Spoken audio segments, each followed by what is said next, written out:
Adelaide Rose Wellington pressed the dying baby against her chest and refused to let go. The child had stopped breathing twice on the train. Twice Adelaide had breathed life back into those tiny lungs while strangers stared and whispered. Now she stood on a frozen platform in Montana Territory. December 1887. Facing a man whose eyes held nothing but fury. "You're not Martha Pennington." "No, sir, I'm not." Adelaide's arms tightened around the infant. "But this baby needs me, and right now, that's all that matters." Before we continue this story of desperate choices and unexpected love, subscribe and stay until the end. Drop a comment telling me where you're watching from. I love seeing how far these stories travel. Now let me take you back to where it all began. The train had been 3 days late because of the blizzard. Adelaide had spent those 3 days in a frozen rail car with 17 other passengers, sharing what little food remained, watching a baby grow weaker by the hour. The infant wasn't hers. She'd never seen the child before boarding in Chicago. But when the mother collapsed from fever on the second day, Adelaide had taken the baby and hadn't let go since. The mother died on the third morning, quietly, in her sleep, leaving behind a 2-year-old girl with no name that Adelaide knew, no family that anyone could identify, and a telegram crumpled in the dead woman's pocket. A telegram addressed to Nathaniel Crawford of Silver Creek, Montana Territory. The conductor had read it aloud to the passengers seeking answers. Adelaide had listened with growing dread. Martha Pennington, deceased. Stop replacement. Sent. Stop arrival. December 15th. Stop. Western Matrimonial Agency. The replacement. The woman who died with a baby in her arms, traveling to marry a stranger, had been Adelaide's replacement. And now Adelaide stood on the platform, holding a child that belonged to the man glaring at her like she'd committed a crime simply by existing. "You're not Martha Pennington," he said again. His voice was rough, carved by wind and grief into something hard. He was tall, broad-shouldered, with dark hair graying at the temples, and eyes the color of coffee left too long on the stove. A scar ran along his right forearm, visible beneath his rolled sleeve, despite the December cold. 2 children pressed against his legs. A boy of about 8, serious-faced and suspicious. A girl of 5, clutching a ragged doll and staring at Adelaide with enormous blue eyes. "No, sir," Adelaide repeated. "Martha Pennington died 3 days ago on the train. The blizzard trapped us." Died. The word seemed to hit him physically. He took a step back. "What do you mean, died fever?" Adelaide's voice cracked despite her efforts to stay calm. "She was holding this baby when she collapsed. I've been keeping her alive ever since. That baby!" Nathaniel's face went white. "That's Josephine!" The little girl at his side suddenly screamed. "Josie! Papa, that lady has Josie!" Adelaide looked down at the infant in her arms. The baby's eyes were closed, her breathing shallow, her tiny fists curled against Adelaide's chest. "This is your daughter." Nathaniel lunged forward, reaching for the child. Adelaide instinctively stepped back, her arms tightening. "She's very sick," Adelaide said quickly. "You can't just grab her. She needs warmth, needs medicine, needs careful handling. Give me my daughter." His voice shook with barely controlled fury. "Now." "I will. But please, please be gentle. She's been through so much." Adelaide transferred the baby as carefully as she could manage with frozen fingers. Nathaniel took his daughter, and something in his face crumbled. The hard mask dissolved into raw, naked fear. "She's burning up. The fever broke yesterday, but she's still weak." Adelaide stepped closer despite the hostility radiating from him. "She needs goat's milk if you have it, or sugar water. Small amounts frequently, and she needs to stay warm, but not too warm." "Who are you?" The question came from the boy, his voice sharp with accusation. "Why do you have our baby?" "My name is Adelaide Wellington. I was on the same train as the woman bringing Josephine back to you. When she got sick, I took care of the baby." "Why?" The question was so simple, so childlike, and yet Adelaide had no easy answer. "Because she was crying, and no one else was helping. Because I know what it's like to have no one. Because I couldn't let her die." Where's the lady who was supposed to be our new mama? The little girl tugged on her father's coat. Papa, you said she was coming. Nathaniel looked at Adelaide, then at his children, then back at the baby in his arms. His jaw tightened. She's not coming, Annie. He paused. This woman says she died. But the baby... Annie's voice rose to a wail. You said Josie was coming home with the new mama. You said Adelaide's heart clenched. This baby. This tiny, fragile life she'd fought to save for 3 days. This was Josephine Crawford. The daughter Nathaniel had sent away. To save her. Adelaide realized with sudden clarity. He'd sent his dying baby daughter away with a mail-order bride because he thought a woman could save her when he couldn't. And now both the bride and the plan were dead, and all that remained was Adelaide, a stranger with no credentials and no claim to anything. Mr. Crawford. Adelaide's voice steadied. I know this isn't what you expected. I know you have no reason to trust me, but your daughter is very sick and I'm a trained nurse. Please let me help her. Nurse suspicion flickered in his eyes. The agency sent me a housekeeper, not a nurse. I'm not from the agency. I was traveling west to take a position in Helena. Different agency, different placement. When Martha fell ill, I tried to help her. When she died, I kept the baby alive, because that's what I do. I save people when I can. And when you can't. The question hit like a slap. Adelaide thought of the fire, of her family's screams, of the scar on her wrist where she'd reached through flames to grab her little sister's hand and failed. When I can't, she said quietly, I carry them with me forever. Something shifted in Nathaniel's expression, not softening exactly, but perhaps a crack in the armor. Lucas. He spoke to his son without looking away from Adelaide. Run ahead and tell Connie to heat water and prepare the spare room. Why? The boy's voice was defiant. She's not staying. She's not our mama. No, Nathaniel agreed. She's not, but she might be the only person who can save your sister. Now go. Lucas went through not without a poisonous glare at Adelaide that promised this wasn't over. The journey to the Crawford ranch took 40 minutes by wagon. Adelaide sat in the back, the baby cradled against her chest again, because Nathaniel's hands shook too badly to hold her steady on the rutted road. Annie had climbed in beside Adelaide without asking permission, her small body pressed close for warmth. Is Josie gonna die? The girl's whisper was barely audible over the wind. Not if I can help it. Mama died. Annie's voice was matter-of-fact in the way of children who've learned about death too young. When Josie was being born. Papa said Mama went to heaven, and Josie almost went too, but God let her stay. Adelaide's throat tightened. I'm sorry about your mama. Papa sent Josie away because she kept getting sick. He said the train lady was going to take her to a doctor in Denver and then bring her back healthy with a new mama for us. That was the plan. Annie nodded. But you're not the train lady, and you're not our new mama. No, sweetheart. I'm just someone who is in the right place at the right time. Papa says there's no such thing as coincidence. Annie's blue eyes studied Adelaide with unnerving intensity. He says God puts people where they need to be. Your papa sounds wise. He's sad mostly. Annie picked at a thread on her doll's dress.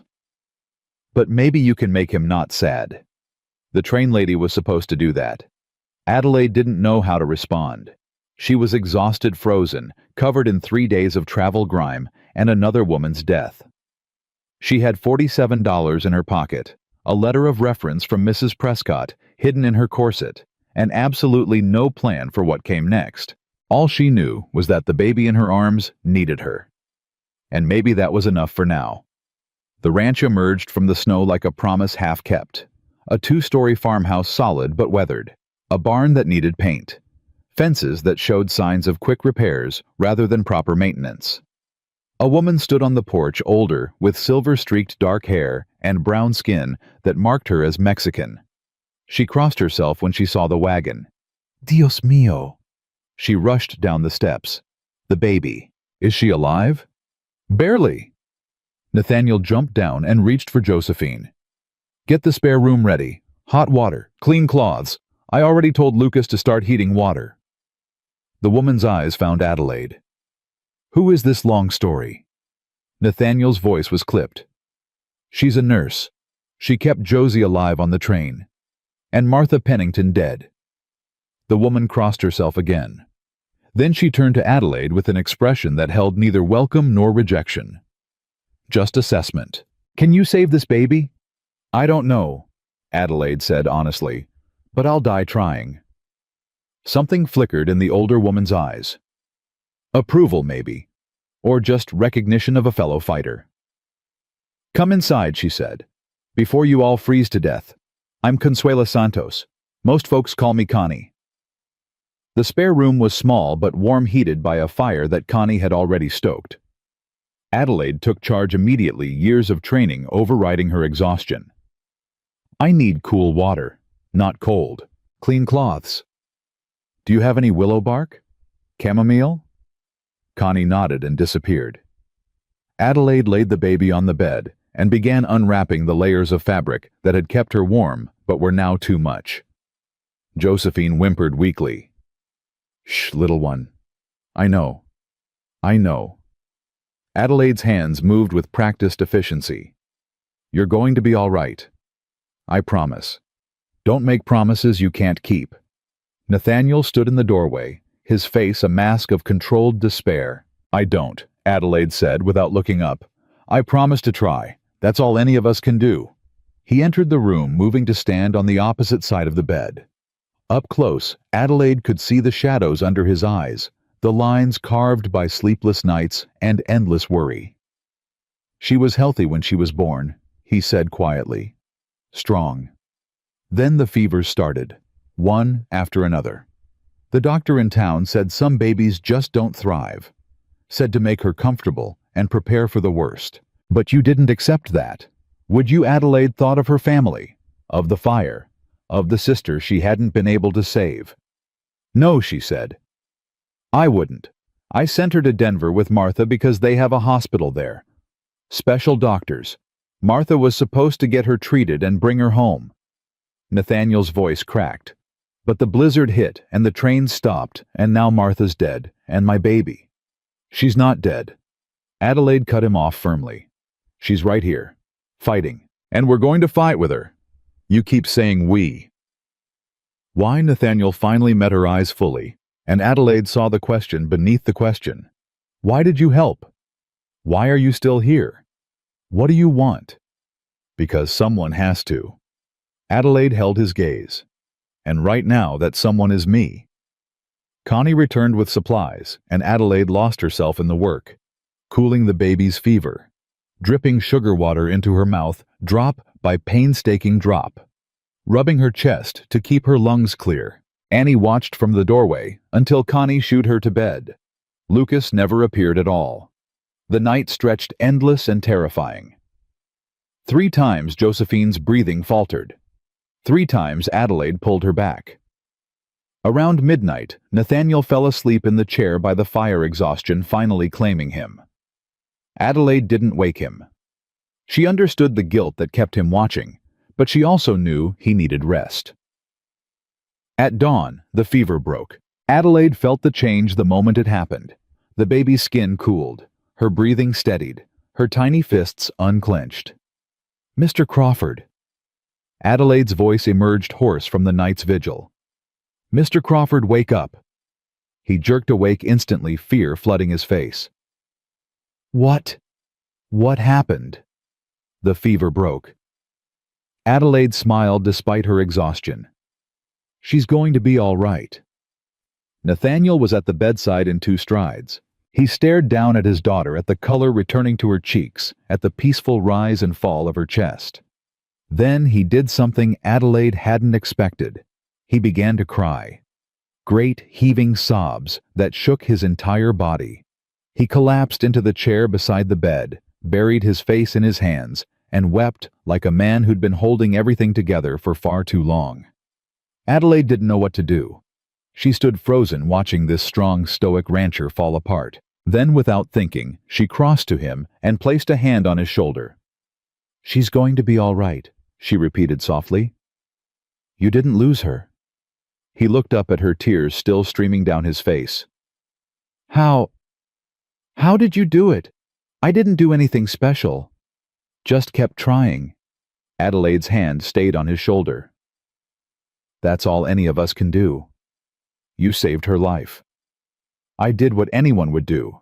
No. Nathaniel shook his head vehemently. No, most people wouldn't. Most people would have left her with Martha when Martha got sick. Most people would have handed her over to the conductor or left her at a station. You stayed. You fought. Why, Adelaide was quiet for a long moment. Then she sat down in the other chair, suddenly too tired to stand. When I was 20 years old, there was a fire. She heard her own voice as if from a great distance. My family was inside. My parents, my 2 sisters, my brother. I tried to get them out. I tried so hard. She held up her left wrist where the scar traced a path across her skin. I got this reaching through the flames from my sister's hand. She touched it for just a moment. Then the ceiling collapsed and she was gone. Mr. Crawford Nathaniel whispered, Adelaide. She looked at him directly. My name is Adelaide. Adelaide. He said it like a prayer. I'm sorry. The point is, I couldn't save them. I carry that with me every single day. But Josephine, she was right there, alive, needing help, and I could actually do something. Adelaide's voice broke. I could actually save someone this time. The silence that followed wasn't uncomfortable.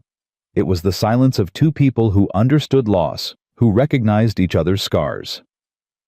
Stay, Nathaniel said suddenly. What stay?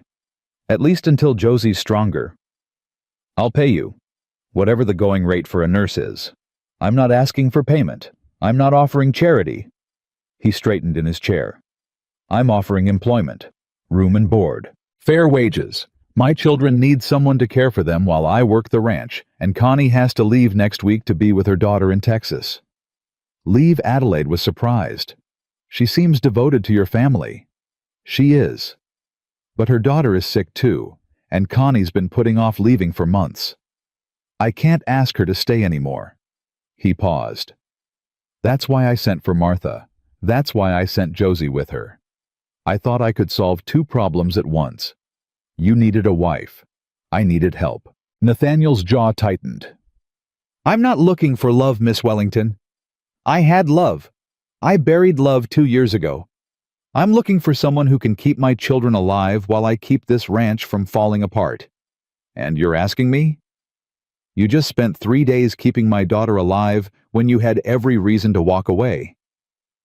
He met her eyes. I don't know you. I don't know your history or your references or anything about you except what I've seen tonight. But what I've seen is enough. Adelaide should have said no. She had a position waiting in Helena, references, a plan. But she looked at the sleeping baby, at this broken man at the house that echoed with grief and ghosts. 1 month, she heard herself say. I'll stay 1 month. If it works out, we can discuss longer terms. 1 month. Nathaniel nodded. That's fair. Room and board plus $10 a week. Done. And Mr. Crawford Adelaide paused at the doorway. I'm not Martha Pennington. I'm not here to be your wife or replace your children's mother. I'm here to help. That's all. That's all I'm asking. But even as he said it, Adelaide saw something flicker in his eyes. Something that might have been hope. She chose to ignore it. For now. The first week was harder than Adelaide had anticipated. Lucas refused to speak to her. He would enter a room and leave the moment she appeared. He answered her questions with grunts or silence. He glared at her with an intensity that would have been frightening if he weren't 8 years old. Annie, by contrast, attached herself to Adelaide like a shadow. She followed her everywhere, asking endless questions, sharing every thought that entered her head, demanding to help with every task. Josie continued to improve slowly but steadily. By the 3rd day, she was taking milk properly. By the 5th, she was crying a full-throated, healthy wail that made Nathaniel actually laugh. She sounds mad, he said, wonder in his voice. Listen to her. She's furious. She's hungry. Adelaide lifted the baby and settled her against her shoulder. She's been half-starved for weeks. Now that she's getting proper nutrition, she's making up for lost time. Is that good? Adelaide smiled. That's very good. The smile changed her face. Nathaniel had noticed it before, noticed how exhaustion had dulled her features that first night. But now, rested and warmed and dressed in a clean dress, Connie had found Adelaide Wellington was pretty. More than pretty. Beautiful in a fierce, unconventional way. He pushed the thought aside. He wasn't looking for beauty. He wasn't looking for anything except someone to help with his children.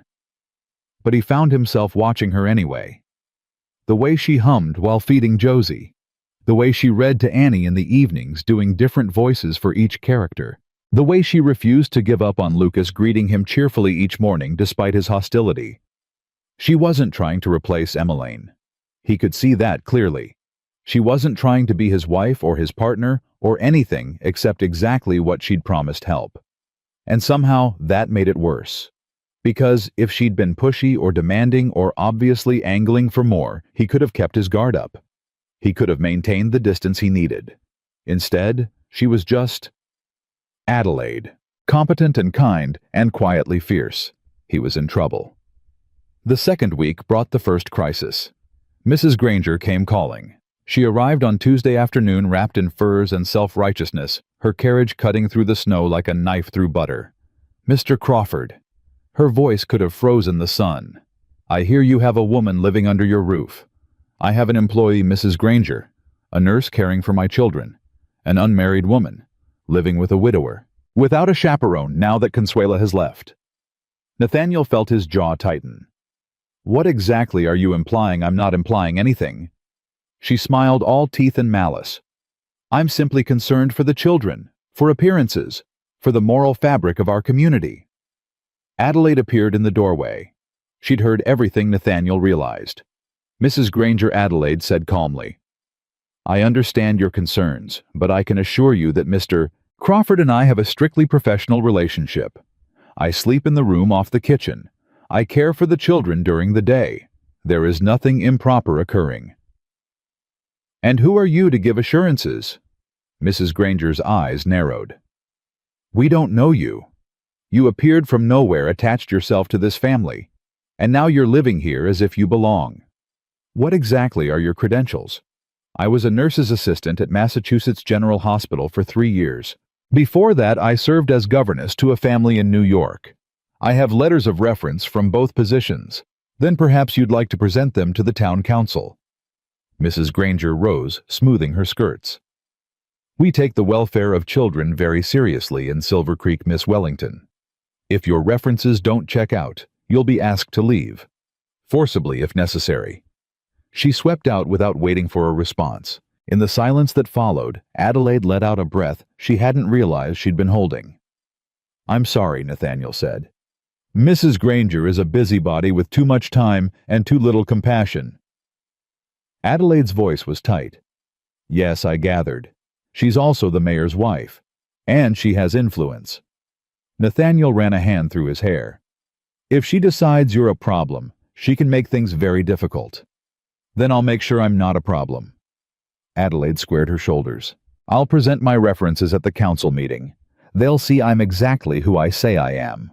But even as she said it, Nathaniel saw fear flicker in her eyes. What aren't you telling me? Adelaide was quiet for a long moment. Then she said, The family I worked for in New York. The Prescotts. The son he tried to force himself on me. I defended myself. They dismissed me. Nathaniel's hands curled into fists. What? I have a letter from Mrs. Prescott, his mother. She believed me, even though she couldn't say so publicly. She wrote that I was dismissed for personal reasons, nothing to do with my performance. But she hesitated. I don't know how Mrs. Granger will interpret that. She'll interpret it however does the most damage. Yes. Adelaide nodded slowly. I expect she will. Nathaniel made a decision. He stepped toward her close enough that he could see the gold flecks in her gray eyes. Then we give her nothing to work with. He took her hand. Not like this, not whatever she's imagining. But if you're willing, if you'll consider it, I'm asking you to marry me." Adelaide's eyes went wide. "Marry you." "In name only," Nathaniel added quickly. "A business arrangement. You get protection, legitimacy, a permanent position. The children get a mother figure who actually cares about them. And Mrs. Granger gets nothing to complain about. You don't even know me. I know you saved my daughter's life. I know you've been patient with Lucas, even when he's been terrible. I know Annie adores you. I know you work harder than anyone I've ever met and never complain." He paused. "What else do I need to know?" Adelaide stared at him. Then she pulled her hand free. "I need to think about it." "Of course. Take all the time you need." She nodded and left the room. Nathaniel stood there, heart-pounding, wondering if he'd just made the biggest mistake of his life. Or perhaps the best decision. Time would tell. Adelaide didn't sleep that night. She lay in the narrow bed off the kitchen, staring at the ceiling, turning Nathaniel's proposal over in her mind. Marriage. To a man she'd known less than 2 weeks. A man who was still grieving his dead wife. A man whose son hated her. But also a man whose daughter she'd saved. Whose younger children adored her. Whose eyes held something she recognized all too well. Loneliness. The same loneliness that had hollowed her out after the fire.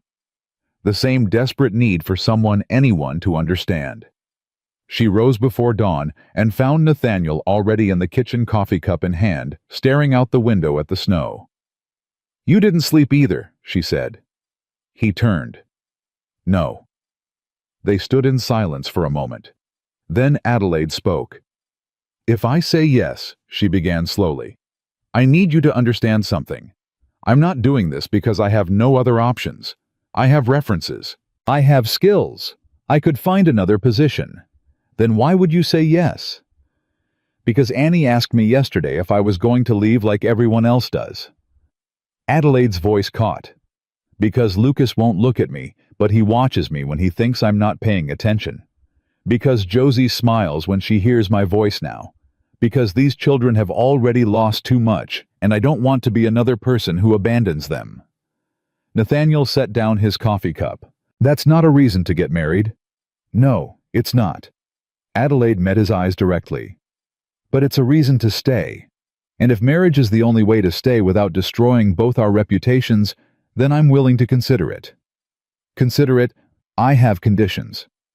Nathaniel almost smiled. "Of course you do. First, this is a partnership. I'm not your servant. I'm not your property. I'm your equal in this household. Agreed. Second, we tell the children the truth. That this is an arrangement for their benefit, not a love match. I won't lie to them." Nathaniel hesitated. "Lucas will never accept it. Lucas doesn't accept me now. At least this way he'll know I'm not trying to replace his mother. I'm just trying to help his family." "Fair enough. What else?" "Third." Adelaide paused, gathering courage. "If either of us ever wants out for any reason, we discuss it honestly. No accusations, no blame, just honesty. And if one of us falls in love with someone else?" The question hung in the air between them. Adelaide felt heat rise to her cheeks.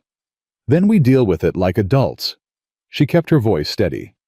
"This is a practical arrangement, Mr. Crawford. I'm not expecting romance." "Nathaniel." He stepped closer. "If we're going to be married, you should probably call me Nathaniel." Nathaniel. The name felt strange on her tongue. Intimate. "Do we have a deal?" Adelaide extended her hand. "We have a deal." He took it. His palm was rough, calloused from years of ranch work, but his grip was gentle. "We should do it soon," he said. "Before Mrs. Granger can organize her council meeting. If we're already married, there's nothing for them to investigate. How soon Reverend Hawkins holds services on Sunday? That's 4 days from now. We could do it after the sermon." 4 days. Adelaide's heart hammered. That's very fast. Is it too fast? She thought about it. About the children who needed stability. About Mrs. Granger's threats. About the way Josie had grabbed her finger that morning and held on tight. "No," she said. 4 days is fine." The news spread through Silver Creek like wildfire. By noon, everyone knew that Nathaniel Crawford was marrying the mysterious woman who'd arrived with his dying baby. Opinions varied wildly. Some thought it was romantic, others thought it was scandalous. Mrs. Granger thought it was a conspiracy specifically designed to thwart her. She arrived at the ranch that afternoon, her carriage wheels throwing up sprays of snow. "This is outrageous," she declared, sweeping into the front room without waiting for an invitation. "You can't seriously intend to marry this woman." "I can, and I do," Nathaniel replied calmly. "Is there something I can help you with?" "Mrs. Granger, you know nothing about her. She could be anyone. A criminal, a confidence woman, a fortune hunter." Adelaide stepped forward, her chin raised. "I'm none of those things." "So you say." Mrs. Granger's eyes narrowed. "But I've made inquiries, Miss Wellington. I sent a telegram to the Western Matrimonial Agency. They have no record of anyone by your name. That's because I wasn't with the Western Matrimonial Agency. I was traveling independently to Helena for a nursing position. Martha Pennington was the agency's placement. I simply happened to be on the same train." "How convenient." "It wasn't convenient at all." Adelaide's voice hardened. It was 3 days of hell watching a woman die while trying to keep her baby alive. There was nothing convenient about it. Mrs. Granger was unmoved. "I've also contacted the Prescott family in New York, the ones you claim employed you." Adelaide's blood went cold. "And they confirmed that a woman named Adelaide Wellington worked for them. They also confirmed that she was dismissed for, and I quote, conduct unbecoming a lady in our employ. That's not what happened, isn't it, Mrs.?" Granger smiled triumphantly. "The son of the house, Edmund Prescott, states that you made inappropriate advances toward him, that when he rejected you, you became violent and had to be removed by force. That's a lie." Adelaide's hands trembled with rage. "He attacked me. I defended myself." "She has a letter," Nathaniel interjected, "from Mrs. Prescott, stating that Adelaide's dismissal had nothing to do with her character or performance." Mrs. Granger laughed. "A letter anyone could forge, Mr. Crawford. I'm trying to protect you. This woman is clearly a manipulator. She's attached herself to your family, preyed on your grief. And now she's trying to trap you into marriage. She saved my daughter's life. So she claims. But can you prove it? Can anyone verify her version of events?" Silence fell. Adelaide felt sick. She'd known this might happen. Known that Edmund's lies could follow her. But she'd hoped stupidly that truth would matter more than wealth and influence. "I think you should leave," Nathaniel said quietly. "Mr. Crawford, I said leave." His voice carried steel. "Adelaide Wellington will be my wife on Sunday. If you have a problem with that, you can take it up with Reverend Hawkins. Now get out of my house." Mrs. Granger's face purpled with fury. "You'll regret this. Mark my words, you'll regret this." She stormed out, slamming the door behind her. In the silence that followed, Adelaide sank into a chair.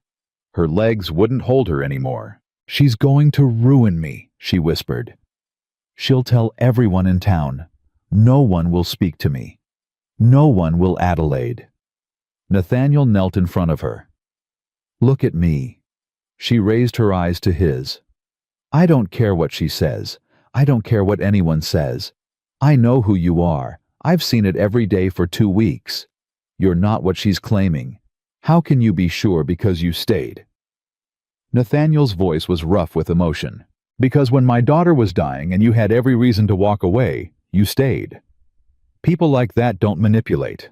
They don't prey on the vulnerable. They protect them." Tears spilled down Adelaide's cheeks. She couldn't stop them. "I was so scared," she admitted. "When they dismissed me. When Edmund told everyone I'd thrown myself at him. I kept thinking nobody's going to believe me. I'm just a servant. He's a Prescott. Who would take my word over his? I would." Nathaniel took her hands. "I do. Why? Because I know what it's like to be powerless. To have the world turn against you for something that wasn't your fault." His jaw tightened. "When Emmeline died, people talked. Said I shouldn't have been working the cattle that day. Said I should have known she was going into labor early. Said if I'd been a better husband, she might have lived. That's horrible. That's people. They need someone to blame. It makes them feel safe, like tragedy can be explained and avoided. But sometimes there's no one to blame. Sometimes terrible things just happen. He squeezed her hands. Mrs. Granger can say whatever she wants. The people who matter, the people who know me, they'll see the truth. And the rest don't matter. Adelaide wanted to believe him. Wanted to trust that reputation and gossip wouldn't destroy this fragile thing they were building. But she'd been burned before, literally and figuratively. And she knew how quickly fire could spread. The wedding was set for Sunday. On Thursday, Lucas ran away. Adelaide discovered his absence at breakfast, when his usual sullen silence was replaced by an empty chair. "Where's your brother?" she asked Annie. "I don't know." Annie shrugged. "He wasn't in his bed when I woke up." Adelaide's heart dropped. She went to Nathaniel immediately. His face went white. "He's been upset about the wedding. I should have talked to him more, should have explained better. This isn't your fault. He's 8 years old, and his whole world keeps changing." Nathaniel grabbed his coat. "Of course it's my fault. I'm his father. Let me come with you." "No. Stay with the girls. If he comes back here, one of us needs to be home." Adelaide nodded, though everything in her screamed to help search. She gathered Annie and Josie, keeping them warm and distracted, while fear gnawed at her insides. An 8-year-old boy alone in the winter, in Montana, where temperatures dropped below freezing and wolves roamed the hills. If something happened to Lucas, she would never forgive herself. 2 hours passed, then 3. Annie fell asleep on the sofa, exhausted from crying. Josie fussed in her cradle, picking up on the tension. Adelaide paced the floor, praying to a God she wasn't sure she believed in anymore. Please let him be safe. Please. The door burst open. Nathaniel stumbled in Lucas in his arms. The boy was pale, shivering, but alive. He was in the old hunting cabin. Nathaniel gasped, hiding in the loft. "Is he all right, Cold?" Scared. Adelaide took the boy from Nathaniel's arms. Lucas didn't resist. He just let himself be carried to the fire, wrapped in blankets held close. "I'm sorry," he whispered. "I'm sorry. I'm sorry. I'm sorry." Shh. Adelaide smoothed his hair back from his forehead. "It's all right. You're safe now. I didn't want you to marry Papa." Lucas's teeth chattered. "I thought if I left you'd leave too, and then everything could go back to normal." "There is no normal anymore, sweetheart?" Adelaide's voice was gentle. "Normal left when your mama died. I'm sorry. I wish I could bring her back. I wish I could fix everything. But I can't. All I can do is try to help." Why Lucas looked up at her, his eyes red from crying. "Why do you care? You don't even know us. I didn't know you at first." Adelaide paused. "But I know you now. I know that you put extra blankets on Annie when she falls asleep reading. I know that you sing to Josie when no one's watching. I know that you miss your mama so much, it feels like you can't breathe sometimes." Lucas's face crumpled. "I know because I felt that way too, when my family died. For a long time I thought I'd never feel anything else." Adelaide pulled him closer. "But it gets easier. Not better exactly. Just easier. And it helps to have people around you, people who care. Do you care?" Lucas's voice was small. "Really? Really?" Adelaide kissed the top of his head. "More than you know." For the first time since she'd arrived, Lucas didn't pull away. He leaned into her embrace, letting himself be held. Across the room, Nathaniel watched with tears in his eyes. Friday came cold and bright. Adelaide spent the morning with the children, but her mind kept drifting to Sunday, to the wedding, to the life she was about to commit to. Annie helped her mend a dress that would serve as her wedding gown. Nothing fancy, just a simple blue cotton that Connie had left behind. But Adelaide didn't need fancy. She just needed something that wasn't covered in 3 days of train travel and another woman's death.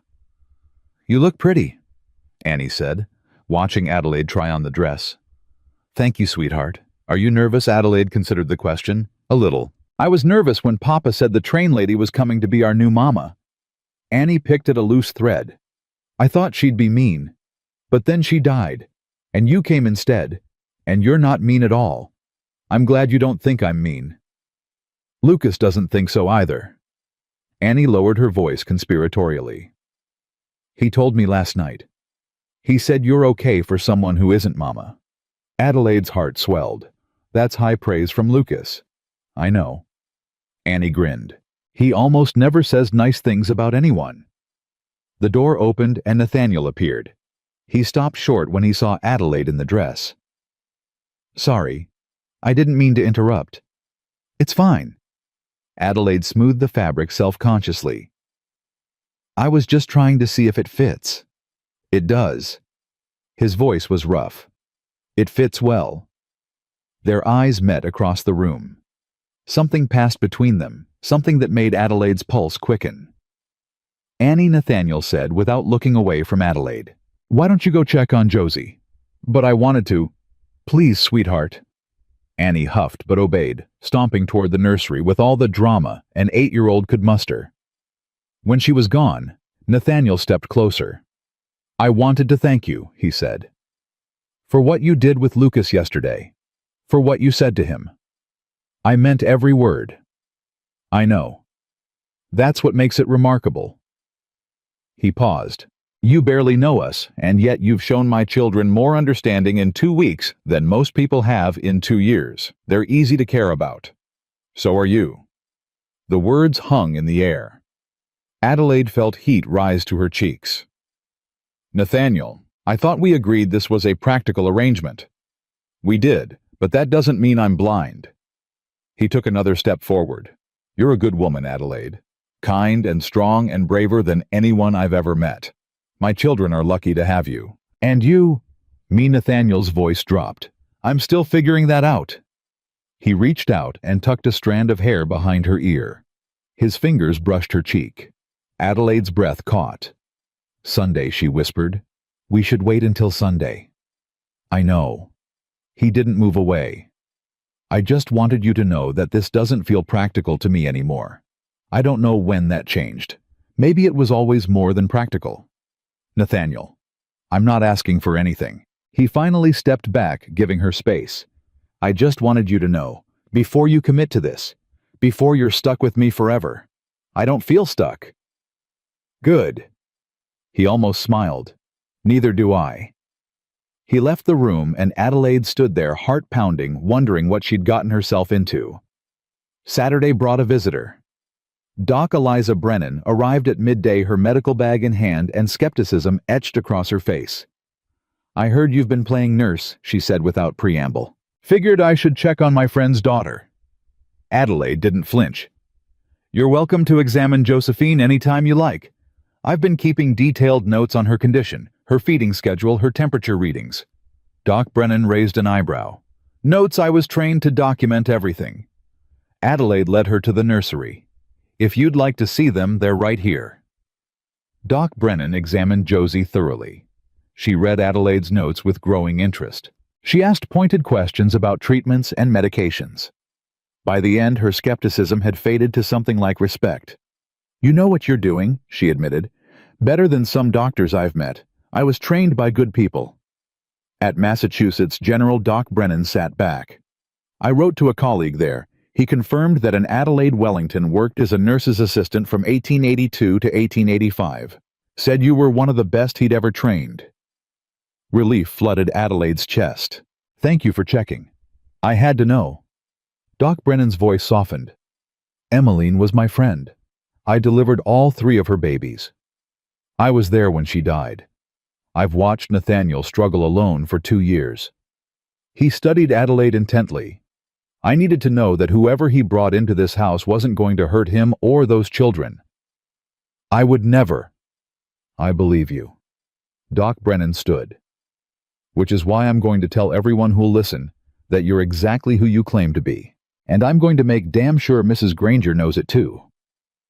Why? Because I'm tired of watching good people get destroyed by small minds and petty gossip. Doc Brennan headed for the door. And because Emmeline would have liked you. She always did have good taste. After she left, Adelaide found herself crying again. Not from sadness this time. From hope. Sunday dawned clear and cold. Adelaide dressed in the blue cotton dress. Annie helped pin her hair up. Lucas presented her with a sprig of winter berries he'd collected from behind the barn. "For your bouquet," he mumbled, not meeting her eyes. Mama always liked flowers. Adelaide's throat tightened. "Thank you, Lucas. It's perfect." The church was small, barely holding 50 people. But when Adelaide walked in on Nathaniel's arm, she realized it was full. Doc Brennan sat in the front row, arms crossed, daring anyone to cause trouble. Jerry Stone, the foreman, had cleaned up in a way that suggested this was the first time in decades. Even some of the townspeople who'd gossiped had come curious, or supportive, or both. Mrs. Granger was noticeably absent. Reverend Hawkins smiled as they approached the altar. He was an older black man with kind eyes and a voice that seemed to carry the weight of years. "We're gathered here today." He began to witness something rare. Not just a marriage, but a rebuilding. Two people who've known loss, choosing to create something new together. Adelaide listened to the words, but her eyes kept finding Nathaniel's. He looked different today. Younger somehow. Less burdened. "Do you, Nathaniel James Crawford, take this woman to be your wife?" "I do." His voice was steady. Certain. "And do you, Adelaide Rose Wellington, take this man to be your husband?" Adelaide looked at the children in the front row, at Annie's beaming face, at Lucas's cautious hope, at Josie sleeping peacefully in Doc Brennan's arms. "I do. Then by the power vested in me, I pronounce you husband and wife." Nathaniel kissed her. It was brief, gentle, appropriate for a church. But Adelaide felt it all the way to her toes. When they turned to face the congregation, Annie jumped up and ran to them, throwing her arms around Adelaide's waist. "You're really our mama now. I'm really your Adelaide." Adelaide knelt to meet her eyes. "Is that okay?" "It's perfect," Annie declared. Even Lucas was smiling. Just a little, just enough. And as they walked out of the church into the bright Montana winter, Adelaide felt something she hadn't felt in years. She felt like she belonged. The first month of marriage passed like a dream. Adelaide was afraid to trust. Nathaniel treated her with a respect she'd never expected. He asked her opinion on ranch matters. He deferred to her on decisions about the children. He never once made her feel like a servant or a convenience. The nights were awkward at first. They shared a room now for appearances, but Nathaniel slept on a makeshift bed by the fire, while Adelaide took the larger bed. Neither spoke about the arrangement. Neither pushed for more. But sometimes Adelaide would wake in the darkness and hear his breathing across the room, and she'd wonder what it would be like to close that distance. The children thrived. Josie grew stronger every day, her cheeks filling out her cries, becoming less desperate and more demanding. Annie had started calling Adelaide Mama without hesitation, and Lucas, though still guarded, had begun seeking her out for help with his reading lessons. It was more than Adelaide had dared to hope for. Which was exactly why, when the stranger arrived, she felt the ground shift beneath her feet. The man came on a February afternoon, his carriage expensive and out of place on the muddy road to the Crawford Ranch. Adelaide saw him from the window and felt her blood run cold. She recognized the carriage. The Prescott family crest emblazoned on the door. "Nathaniel." Her voice came out strangled. "Nathaniel, come here." He emerged from the back room, wiping his hands on a cloth. "What's wrong?" "There's a man." Adelaide couldn't stop her hands from shaking. I think I know who sent him." Nathaniel looked out the window. His jaw tightened. "Stay here with the children." "No." Adelaide grabbed his arm. "Please, let me handle this. It's my past. My problem. You're my wife now. Your problems are my problems." The knock came before she could argue. Nathaniel opened the door to reveal a man in his 50s, well-dressed, with the cold eyes of someone accustomed to power. "Mr. Crawford, I'm Judge Harlan Whitmore. I believe we need to discuss the woman you've married." Adelaide felt the room spin. Judge Whitmore, Edmund Prescott's uncle, the man who'd helped cover up his nephew's assault. "I know who you are." Adelaide stepped forward despite her terror. "What do you want?" Whitmore's lips curved into something that wasn't quite a smile. Miss Wellington. Or should I say, Mrs. Crawford now. How convenient. You've managed to find another family to manipulate. Get out of my house. Nathaniel's voice was ice. I think you'll want to hear what I have to say first. Whitmore pulled a folder from his coat. I've come a very long way to share some information about your new bride. I don't need your information. No. Whitmore opened the folder. You don't want to know that Adelaide Wellington is wanted for theft in New York, that she stole jewelry worth over $500 from the Prescott family before fleeing west. That's a lie. Adelaide's voice cracked. Edmund Prescott attacked me. I defended myself. I never stole anything. That's not what the evidence shows. Whitmore spread papers across the table. Sworn statements. An inventory of missing items. A warrant for your arrest. Adelaide looked at the papers. Her name was there. Her description. A list of jewelry she'd never seen, let alone stolen. This is fabricated, she whispered. All of it. Is it? Whitmore's voice dripped with false sympathy. Mrs. Crawford, I understand you've formed an attachment to this woman, but she's a criminal and a liar. My nephew has been devastated by her accusations. His reputation has suffered. His family has suffered. He deserves justice. Your nephew is a predator. Adelaide's fear was transforming into rage. He cornered me in the library. He put his hands on me. When I fought back, he hit me. I have a scar on my shoulder from where he slammed me into the bookshelf. Nathaniel's head snapped toward her. You never told me about a scar. I didn't want. Adelaide swallowed hard. I didn't want you to see me as damaged. Show me. What? Show me the scar. Nathaniel's voice was gentle, but firm. Please. Adelaide's hands trembled as she unbuttoned the top of her dress, just enough to expose her left shoulder. The scar was there, jagged and white, a line of violence preserved in flesh. Nathaniel touched it softly. His face had gone pale. My nephew defended himself against a violent servant. Whitmore's voice held no conviction now. She attacked him. He responded as any man would. Any man who hits a woman half his size isn't a man at all. Nathaniel turned on Whitmore with fury blazing in his eyes. And any family that helps him cover it up is complicit in his crimes. Be careful, Crawford. You're making a dangerous enemy. I don't care. Get out. I have a warrant. You have a piece of paper from New York. This is Montana territory. It means nothing here without a local judge to honor it. Whitmore's composure cracked. You think I came all this way without preparation? I've already spoken to Mayor Granger. His wife has been most helpful in spreading the word about your bride's true character. By tomorrow, the whole territory will know what kind of woman you've married. Then let them know. Adelaide stepped forward, her fear finally giving way to something stronger. Let them know that I survived, that I fought back, that I didn't let a rich man's son destroy me. If that makes me a criminal in your eyes, then I'll wear that title proudly. Whitmore stared at her. For a moment, something flickered in his eyes. Uncertainty, perhaps. Or just surprise that his prey wasn't cowering. You'll regret this, he said finally. Both of you. He gathered his papers and left, slamming the door behind him. In the silence that followed, Adelaide felt her legs give way. Nathaniel caught her before she hit the floor. I'm sorry. She was crying now, great heaving sobs she couldn't control. I'm sorry I brought this to your door.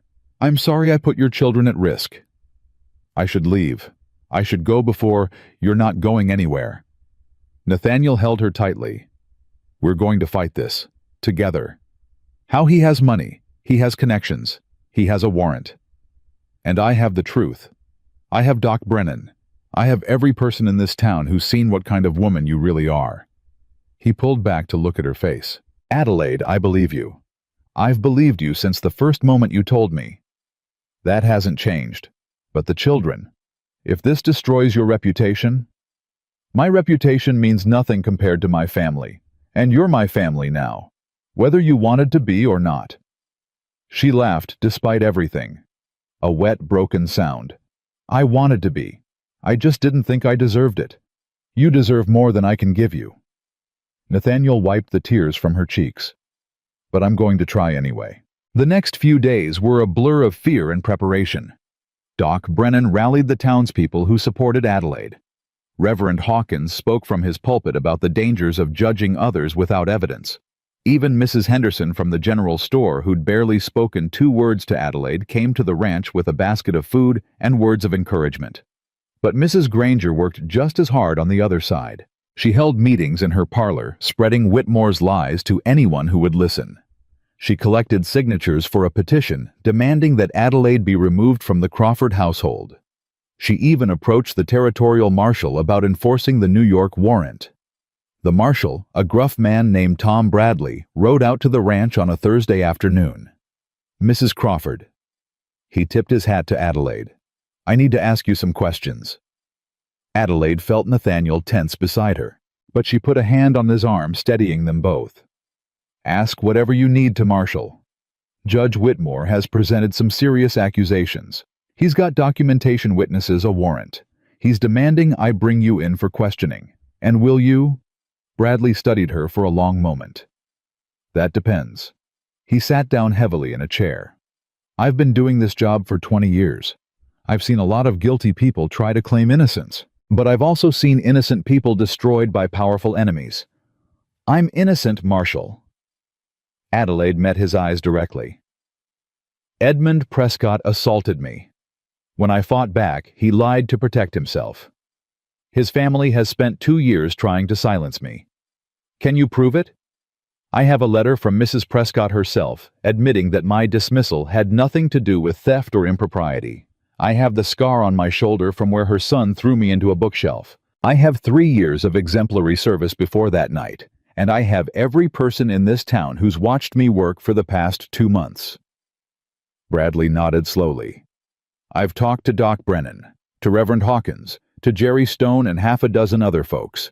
They all say the same thing, that you're a good woman, that you saved the Crawford baby, that you've been nothing but kind to everyone you've met. Then you believe me. I believe there's more to this story than Judge Whitmore wants me to know." Bradley stood. "I'm not going to arrest you, Mrs. Crawford. Not based on a warrant from another territory and the word of a man who traveled 2,000 miles to destroy you." Relief flooded Adelaide's body. "Thank you. Don't thank me yet. Whitmore isn't going to take this lying down. He's got money, and he's got patience. This fight is far from over." After Bradley left, Nathaniel pulled Adelaide into his arms. "One battle at a time," he murmured against her hair. "We'll take them one at a time." But that night, Adelaide lay awake staring at the ceiling, knowing that Whitmore wouldn't stop. Men like him never stopped, not until they got what they wanted. The attack came 3 days later. Adelaide was alone with the children when the men arrived. Nathaniel had ridden to town for supplies. Jerry was out checking the cattle. It was just Adelaide, Annie Lucas, and Josie in the house. 3 men on horseback, faces covered with bandanas, guns at their hips. Adelaide's blood ran cold. "Lucas." Her voice was calm despite the terror. "Take your sisters to the root cellar. Now. What's happening? Don't ask questions. Just go." Lucas grabbed Annie's hand and scooped Josie up with his other arm. For once he didn't argue. He just ran.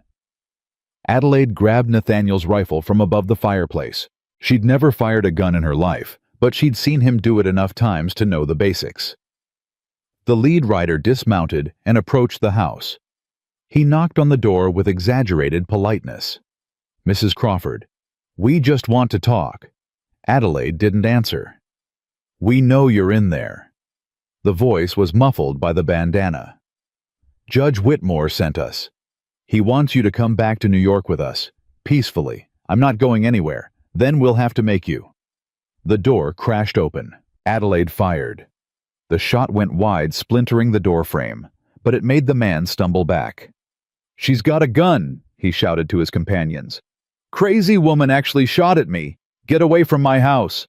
Adelaide's voice shook, but her hands were steady on the rifle. "I'll kill the next man who comes through that door. There's 3 of us and 1 of you. Then 2 of you will die before I'm done." Silence. The men exchanged glances. They hadn't expected resistance. "Listen, lady," "We don't want to hurt you. Just come with us, and no one has to get hurt. I'm not going anywhere with men who break into houses and threaten women and children." "We'll come back." The leader's voice hardened. "With more men.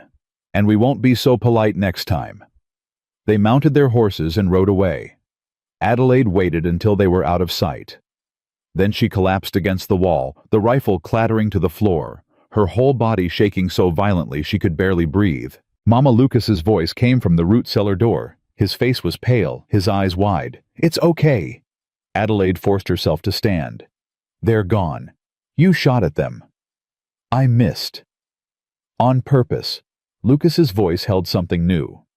"Respect, maybe. Or just shock." "No." Adelaide managed a weak laugh. "I'm a terrible shot. But you scared them away." "I guess I did." Lucas crossed the room and did something Adelaide never expected. He hugged her. Tightly. Desperately. "I was scared," he admitted into her shoulder. "I thought they were going to hurt you." "I was scared too." Adelaide held him close. "But I wasn't going to let them take me away from you. Not without a fight." Lucas pulled back and looked at her with eyes too old for his 8 years. "Mama never would have done that. She was brave, but not like you. Your mama was brave in her own way. I know, but you're brave in a way that protects people." Lucas paused. "I'm glad you're here." It was the closest to acceptance he'd ever offered. Adelaide felt tears prick her eyes. "I'm glad I'm here too." When Nathaniel returned, he found Adelaide sitting by the fire with all 3 children pressed against her, the rifle still lying where it had fallen. Adelaide's eyes met his, and she saw the moment understanding hit him. "What happened?" She told him. Every word, every moment of terror. By the end, Nathaniel's hands were shaking with rage. "I'm going to kill him," he growled. "Whitmore. I'm going to find him and I'm going to kill him." "No." Adelaide grabbed his arm. "That's exactly what he wants. He wants you to do something rash, something that gives him an excuse to destroy you. He sent men to my home, to threaten my wife, my children, and I handled it." Adelaide's voice was firm. "I'm not some delicate flower that needs protecting, Nathaniel. I've survived worse than hired thugs. You shouldn't have to survive anything. You should be safe, in your own home, with your family." "I am with my family." Adelaide cupped his face in her hands. "And I will fight for this family with everything I have. But I need you to fight smart, not angry." Nathaniel closed his eyes. She felt some of the tension drain from his body. "What do we do?" "We find proof. Real proof that Whitmore is behind this, that the warrant is fabricated, that Edmund Prescott is a liar. How, I don't know yet, but we'll figure it out. Together." Nathaniel opened his eyes and looked at her, really looked at her as if seeing her for the first time. "I love you," he said. The words hit Adelaide like a physical blow. She hadn't expected them, hadn't prepared for them. "What I love you. I didn't mean for it to happen. I didn't want it to happen. But somewhere between you saving my daughter's life and you shooting at men who tried to take you away, I fell in love with you." "Nathaniel, this isn't... I know it wasn't part of our arrangement. I know you didn't sign up for romance, but I couldn't let another day pass without you knowing." He paused. "You don't have to say it back. I'm not asking for anything. I just needed you to know." Adelaide stared at him, at this stubborn, broken, beautiful man who'd given her a home when she had nothing. "I love you too," she whispered. His eyes widened. "You do, I do. I think I have for a while. I just didn't want to admit it because I was scared. Scared of what? Scared that if I loved you, something would take you away. The way it took my family. The way it takes everything good." Nathaniel pulled her close. "Nothing's taking me away. Nothing's taking any of us. We're going to fight this together, and we're going to win. I promise you." Adelaide wanted to believe him. But deep down, she knew that promises couldn't stop men like Whitmore. Only proof could do that. And she had no idea where to find it. That night, lying beside Nathaniel for the first time as something more than strangers sharing a room, Adelaide made a decision. If Whitmore wanted a war, she'd give him one, but she wouldn't fight it on his terms. She'd fight it on hers, and she'd win, or die trying. The plan came to Adelaide in the middle of the night. She sat up in bed, heart racing, and shook Nathaniel awake. "Mrs. Prescott." Nathaniel blinked groggily. "What Mrs. Prescott wrote me a letter of reference." Adelaide's words tumbled out in a rush. She couldn't say anything publicly because of her son, but she believed me. She gave me that letter because she felt guilty. What if she knows more? What if she has proof, Adelaide? It's the middle of the night. I need to write to her. If anyone has evidence that Edmund lied, it's his own mother. Nathaniel sat up, fully sleep clearing from his eyes. Even if she does, why would she share it? She's protected her son for 2 years. Because she's a mother. Adelaide's voice caught, and somewhere inside her she knows what her son did. That guilt doesn't go away. Trust me, I know about carrying guilt. It's a long shot. It's the only shot we have. Nathaniel was quiet for a moment.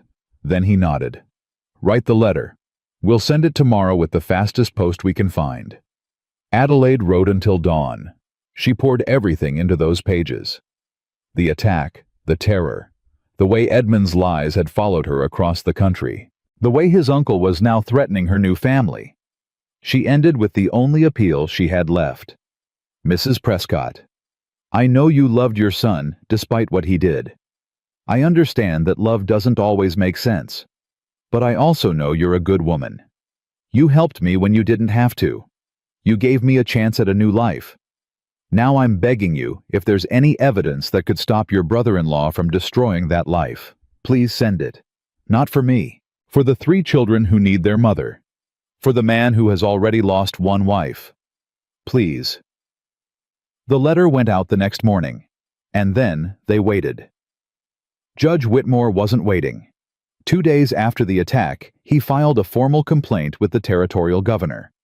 He demanded that Adelaide be extradited to New York to face charges of theft and assault. Marshal Bradley brought the news personally. "I've got no choice but to take this seriously now." His voice was heavy with regret. "The governor's involved. There's going to be a hearing. When 1 week." Bradley looked at Adelaide with something like pity. "I'm sorry, Mrs. Crawford.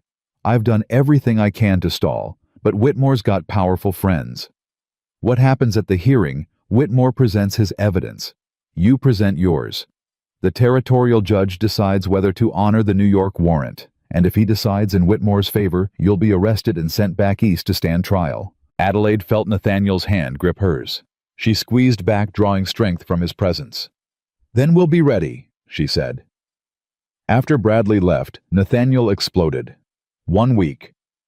He paced the room like a caged animal. 1 week to find proof that a judge fabricated evidence. This is impossible. It's not impossible. Adelaide's voice was calm, despite the fear churning in her stomach. "We have witnesses. Doc Brennan, Reverend Hawkins, everyone who's seen what kind of woman I really am. Character witnesses won't be enough against documented evidence. Then we'll find documented evidence of our own." How Nathaniel stopped pacing and faced her. "Mrs. Prescott hasn't responded. We don't know if she even received your letter." "She received it."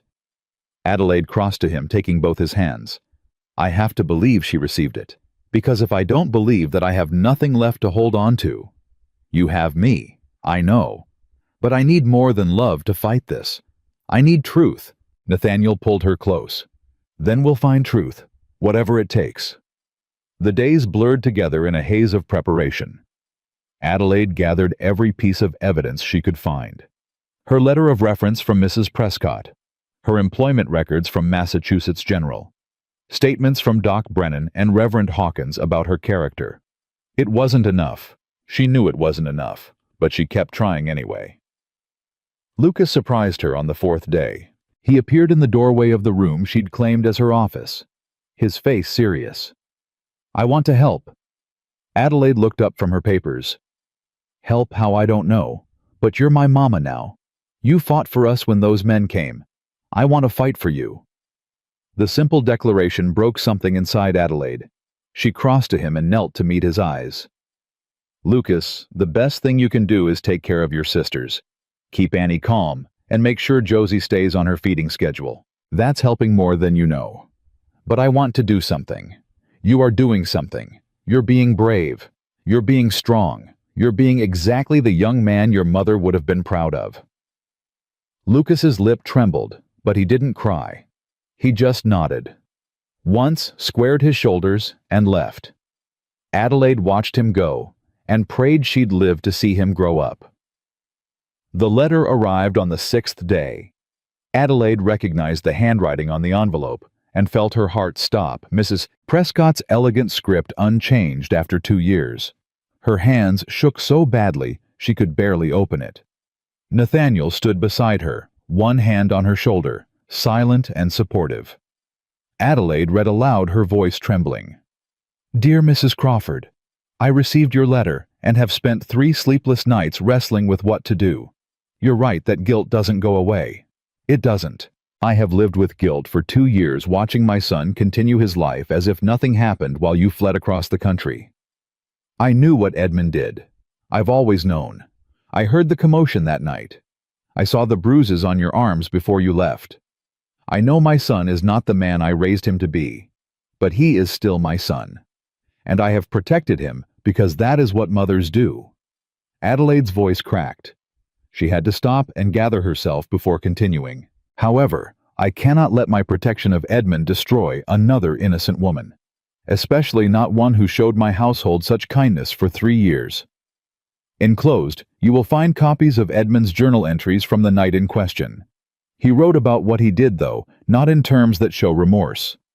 He wrote about how easy it was to blame you, how his mother and uncle would handle everything. There are also receipts showing that the jewelry I claimed was stolen was never stolen at all. It was pawned by Edmund himself to pay gambling debts. The warrant his uncle obtained is based entirely on fabricated evidence. I am sending the originals of these documents to the territorial governor directly. By the time you receive this letter, he should already have them." Adelaide's legs gave out. Nathaniel caught her, lowering her gently to a chair. "There's more," he said, taking the letter from her shaking hands. "I do not expect your forgiveness. I do not deserve it. But I hope that this small act of truth can begin to repair some of the damage my cowardice has caused. May God grant you the peace and happiness you deserve." Elizabeth Prescott. Adelaide couldn't speak, couldn't think, couldn't do anything but sit there as tears streamed down her face. "She believed me." The words came out as a whisper. "After everything, she believed me." Nathaniel knelt in front of her, his own eyes bright with unshed tears. "It's over, Adelaide. It's really over." But it wasn't over yet. The hearing was still scheduled for the next day. Whitmore still had the territorial judge's ear, and Adelaide knew that men like Whitmore didn't give up easily. Not until they were forced to. The hearing took place in the Silver Creek Town Hall. Adelaide had never seen so many people packed into one space. It seemed like every person in the territory had come to watch her fate be decided. Judge Marcus Wheeler presided. He was a stern man, with gray hair and eyes that gave nothing away. Adelaide had no idea whose side he was on. Whitmore sat at one table surrounded by papers and confidence. He looked at Adelaide with undisguised contempt, clearly certain of his victory. Adelaide sat at the other table with Nathaniel beside her. Doc Brennan sat behind them, along with Reverend Hawkins and half a dozen other supporters. Judge Wheeler called the hearing to order. "We are here to determine whether Mrs. Adelaide Crawford should be extradited to New York to face charges of theft and assault." He looked at Whitmore. "Judge Whitmore, you may present your case." Whitmore stood smooth and polished. He presented his evidence with theatrical flourish. The inventory of stolen items. The sworn statements. The warrant signed by a New York judge. "The evidence is clear," he concluded. "Adelaide Wellington, now Crawford is a thief and a liar who assaulted my nephew and fled justice. I ask that this court honor the warrant and return her to face the consequences of her crimes." Judge Wheeler nodded. "Mrs. Crawford, you may respond." Adelaide stood. Her legs felt like water, but she forced herself to stay upright. Judge Wheeler. "Everything Judge Whitmore has presented is fabricated. The jewelry he claims I stole was never stolen. It was pawned by Edmund Prescott himself. The assault he accuses me of was actually self-defense against his nephew's attack. Do you have proof of these claims? I do. Adelaide pulled out the documents Mrs. Prescott had sent. These are copies of Edmund Prescott's own journal entries in which he admits to what he did and how easy it was to blame me. These are receipts from the pawn shop where he sold the jewelry. And this is a letter from Mrs. Elizabeth Prescott, Edmund's mother, confirming that the warrant is based on lies. Whitmore's face went pale. He shot to his feet. Those documents are forgeries. They're not. A new voice rang out from the back of the room. Everyone turned. Marshal Bradley was striding down the aisle, a leather satchel in his hands. Got a telegram this morning from the Territorial Governor, Bradley announced, along with a package containing the original documents. Governors had them authenticated by 3 independent experts. He handed the satchel to Judge Wheeler. The room was utterly silent as Wheeler examined the contents. Adelaide could barely breathe. Finally, Wheeler looked up. His expression was thunderous. Judge Whitmore. He spoke slowly and deliberately. These documents clearly show that the warrant you presented was obtained through fraud. Edmund Prescott's journal explicitly states that he fabricated the theft charges to cover his assault on Miss Wellington. That journal could have been written by anyone. The handwriting has been authenticated. So have the pawn receipts. Wheeler's voice rose. You traveled 2,000 miles to destroy an innocent woman's life. You sent armed men to threaten her family. You abused your position and your power in the service of protecting a criminal. My nephew is not a criminal. Your nephew is an assailant and a perjurer. And you, sir, are guilty of obstruction of justice, filing false charges, and conspiracy to commit kidnapping. You can't prove that. I don't have to. Wheeler stood. Marshal Bradley, please take Judge Whitmore into custody pending a full investigation. This is outrageous. Whitmore was shouting now, all his composure shattered. You can't do this to me. Do you know who I am? I know exactly who you are. Bradley grabbed Whitmore's arm. You're a man who thought his money and power made him above the law. You were wrong. As Bradley dragged Whitmore away, Adelaide felt the room spinning around her. It was over. It was really truly over. Mrs. Crawford. Judge Wheeler's voice was gentle now. The charges against you are dismissed. You are free to return to your family. Thank you. Adelaide's voice was barely audible. Thank you. She felt Nathaniel's arms around her, heard Annie's voice crying out. Mama felt Lucas pressing against her side. They were a tangle of bodies and tears and relief, a family whole and unbroken. And Adelaide finally let herself believe that she was home. The celebration lasted well into the night. People came from all over the territory to congratulate Adelaide and Nathaniel. Mrs. Henderson brought a cake. Jerry Stone produced a fiddle and played until his fingers ached. Even Mrs. Granger showed up looking suitably chastened to offer a stiff apology. Adelaide accepted it graciously. She was too happy to hold grudges. By midnight, the children were asleep and the guests had gone home. Adelaide and Nathaniel sat on the porch wrapped in a blanket watching the stars. I still can't believe it's over. Believe it. Nathaniel pressed a kiss to her temple. Whitmore's going to prison. Edmund Prescott is going to be investigated. You're free. I'm more than free. Adelaide turned to look at him. I'm home. You've been home since the day you arrived. No, I haven't. Adelaide shook her head. I've been surviving. I've been fighting.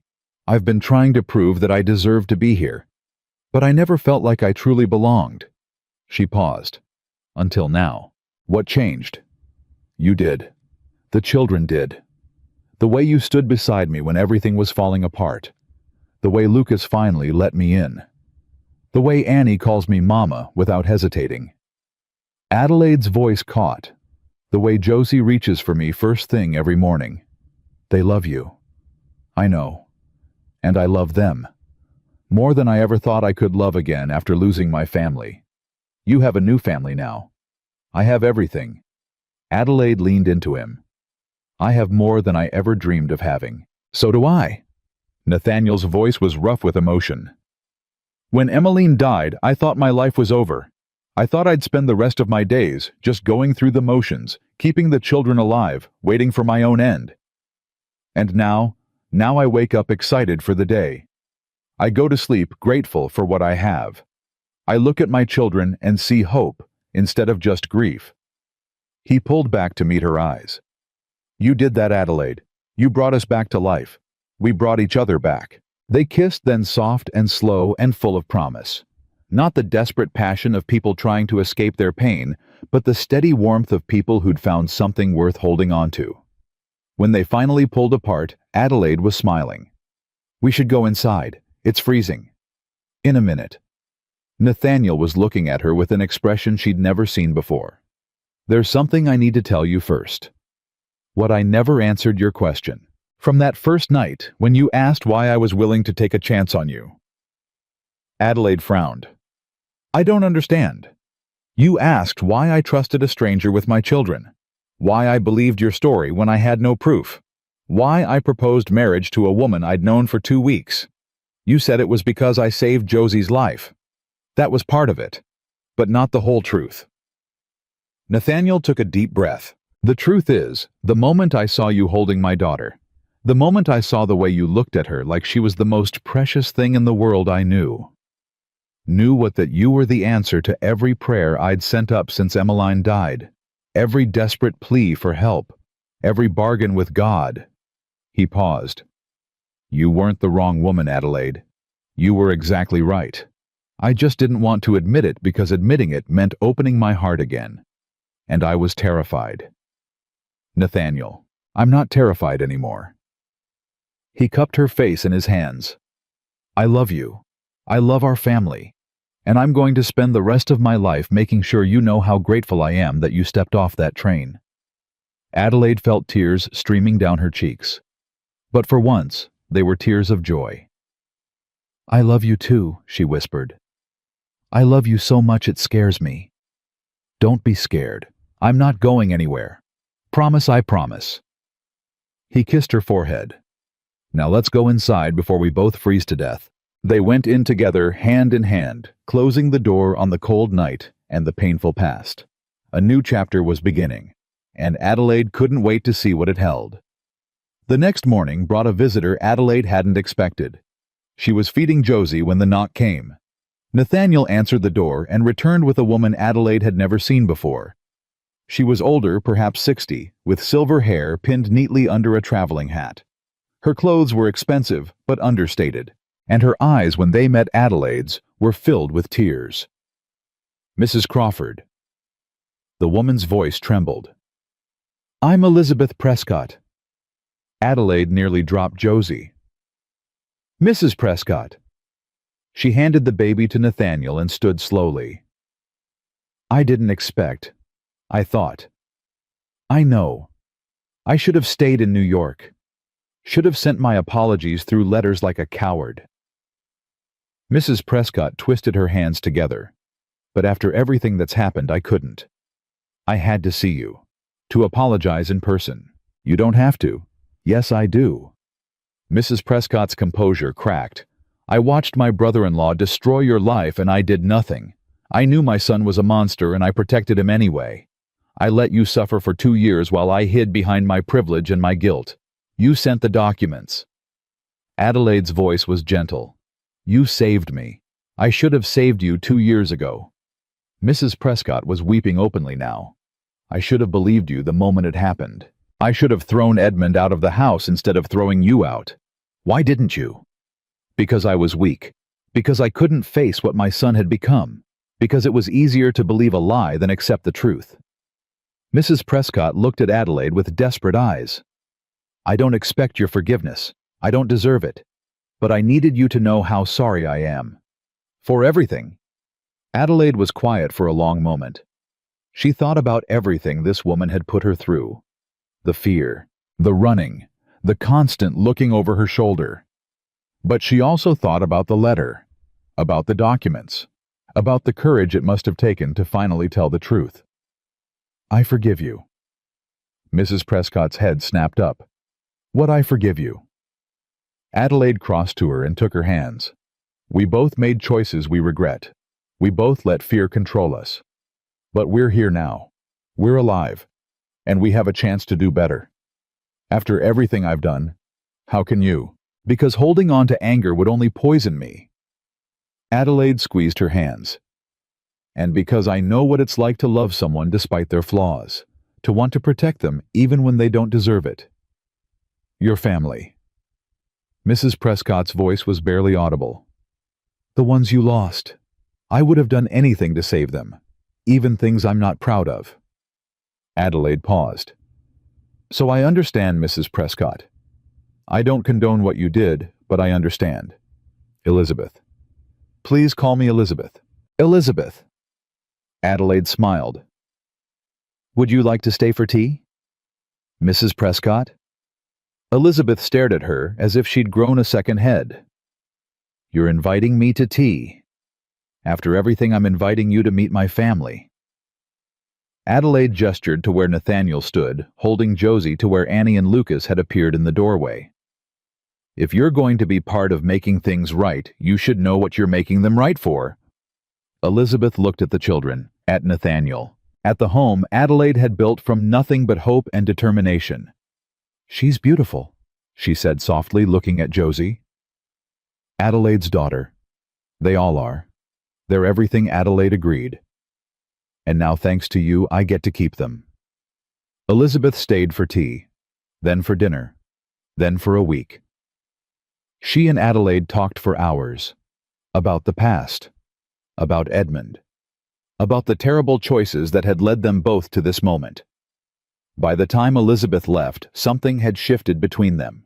Not friendship exactly, but understanding, forgiveness, the beginning of healing. Edmund is being charged, Elizabeth said on her last morning, with assault and perjury. The judge in New York has reopened the investigation based on the evidence I provided, and Harlan Prison, for at least 10 years, probably more. Elizabeth's voice held no satisfaction, only weariness. I've destroyed my own family to save yours. You've done the right thing. That's not the same as destruction. Perhaps not. Elizabeth looked at Adelaide with something like wonder. You really have forgiven me, haven't you? I really have. How after everything? Because you gave me something I thought I'd never have again. Adelaide smiled. A future. A family. A home. How could I hold on to anger when you've given me all of that? Elizabeth embraced her, then the first genuine human contact they'd ever shared. Take care of yourself, she whispered, and those beautiful children. I will, and if you ever need anything at all, you know where to find me. I do. Elizabeth climbed into her carriage and rode away. Adelaide watched until she disappeared over the horizon. Then she turned back to the house to the sounds of children laughing and Nathaniel calling her name to the life she'd built against all odds. The past was finally behind her. The future was just beginning. Spring arrived in Montana like a promise finally kept. Adelaide stood at the kitchen window watching the last patches of snow melt into the earth. 3 months had passed since Elizabeth Prescott's visit. 3 months of peace. 3 months of learning what it meant to live without fear. Mama. Annie tugged at her skirt. Josie's crying again. Adelaide smiled and scooped up the toddler who'd become her daughter in every way that mattered. Josie was almost 3 now, healthy and loud and absolutely perfect. What's wrong, little one? Want up? Josie's chubby arms wrapped around Adelaide's neck. Want Mama? You have Mama. Adelaide kissed her forehead. You'll always have Mama. From across the room, Nathaniel watched them with an expression Adelaide had come to recognize. Love. Pure, uncomplicated love. She still wasn't used to it. You're staring, she said without turning around. I'm admiring. He crossed to her and wrapped his arms around both of them. My beautiful wife and my beautiful daughter. A man's allowed to admire. Your breakfast is getting cold. I don't care about breakfast. The children are watching. Let them watch. He kissed her cheek. Let them see what a happy family looks like. Lucas appeared in the doorway. his face twisted in mock disgust. "Can you two stop being so mushy? It's disgusting." Adelaide laughed. "You'll understand when you're older." "I'll never understand." Lucas grabbed a biscuit from the table. "Love is gross. You said the same thing about vegetables. Now you eat them every night." "That's different." "Is it?" Lucas couldn't think of a comeback, so he just stuffed the biscuit in his mouth and retreated. Nathaniel chuckled. "He's getting too smart for his own good. He's growing up." Adelaide leaned into her husband's embrace. "They all are. Does that make you sad sometimes?" "But mostly it makes me grateful. That I'm here to see it. That I get to be part of it." "You're not just part of it." Nathaniel turned her to face him. "You're the center of it. Everything good in this family. Everything we've built. It started with you. It started with a train that arrived 3 days late. It started with a woman brave enough to save a dying baby." He cupped her face in his hands. "I thank God every day that Martha Pennington got sick." "Nathaniel, that's a terrible thing to say. It's the truth. If she hadn't gotten sick, you wouldn't have been on that train. You wouldn't have saved Josie. You wouldn't be standing here right now holding our daughter being my wife. Sometimes I still can't believe it's real. It's real. I promise you, Adelaide, this is as real as it gets." The first sign that something was changing came a week later. Adelaide woke up nauseous. She barely made it to the basin before losing everything she'd eaten the night before. Nathaniel was at her side immediately. "Are you all right, Fine?" She wiped her mouth with a shaking hand. "Just something I ate." But it wasn't something she ate. The nausea came again the next morning, and the morning after that. By the fourth day, Adelaide knew. She found Doc Brennan in town and submitted to an examination with her heart pounding so hard she thought it might burst. "Well," Doc Brennan straightened up, a smile spreading across her face. "Congratulations, Mrs. Crawford. You're going to have a baby." Adelaide couldn't speak, couldn't breathe, couldn't do anything but sit there as the words washed over her. A baby. Her baby. Nathaniel's baby. "Are you sure I've delivered enough children to know the signs?" "You're about 2 months along, I'd say. Baby should arrive sometime in late October." October. Adelaide's hand moved to her stomach. There was nothing to feel yet, but she pressed her palm there anyway, as if she could somehow connect with the tiny life growing inside her. "I have to tell Nathaniel. I imagine he'll be pleased." Adelaide laughed, half hysterical. "I hope so." She rode home faster than was wise, her mind racing with possibilities. What if Nathaniel didn't want another child? What if the pregnancy was difficult? What if something went wrong? By the time she reached the ranch, she'd worked herself into a state of near panic.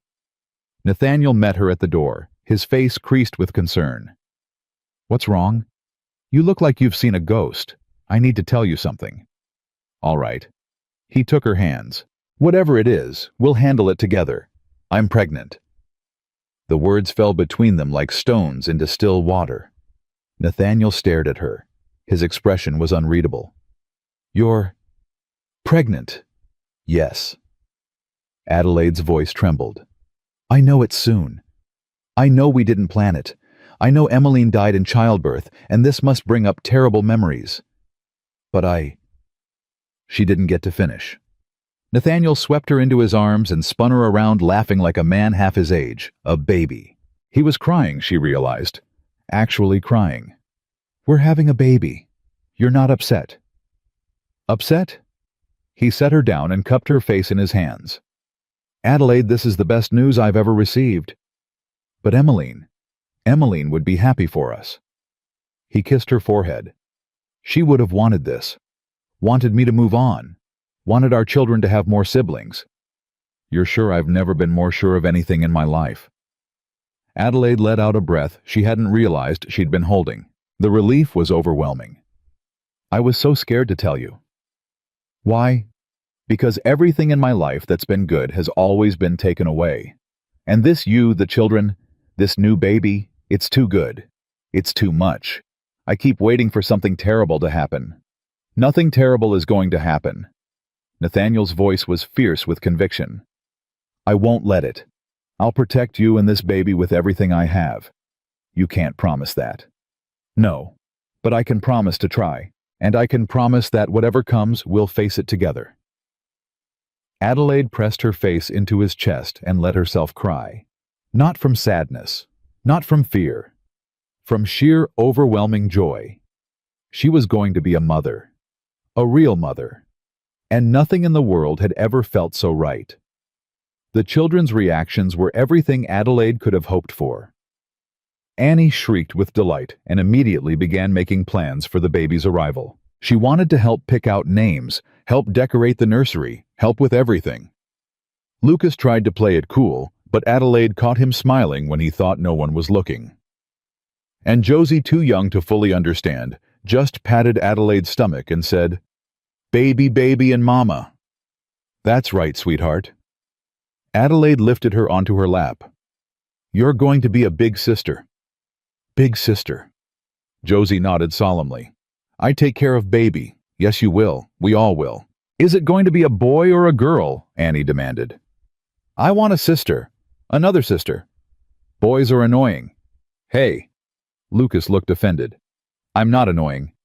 "Yes, you are." "Am not." "Are too." "Enough." Nathaniel's voice was stern, but his eyes were twinkling. "We don't know if it's a boy or a girl yet. We'll have to wait and see." "Can I name it?" Annie asked eagerly. "Please, please, please. We'll all help choose the name." Adelaide smoothed her daughter's hair. "Together as a family. What if we can't agree?" "Then we'll figure it out, the way we figure everything else out, by arguing until Papa gives in." Adelaide laughed. Something like that. The months passed in a blur of preparation and anticipation. Adelaide's belly grew round and full. The baby kicked constantly, especially at night, as if reminding her that he or she was there alive, waiting to meet the world. She'd never been so happy, or so terrified. Doc Brennan visited weekly to check on her progress.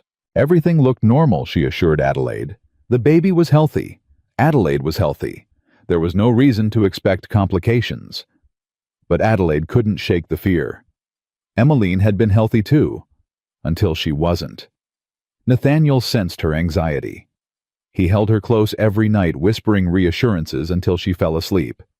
He never once complained about her mood swings or her midnight cravings or her constant need for affection. "You're the strongest woman I know," he told her one evening as they sat together on the porch. "You survived a fire that killed your entire family. You survived being attacked and falsely accused. You survived 3 days on a train keeping my daughter alive. You're going to survive this too. What if I don't?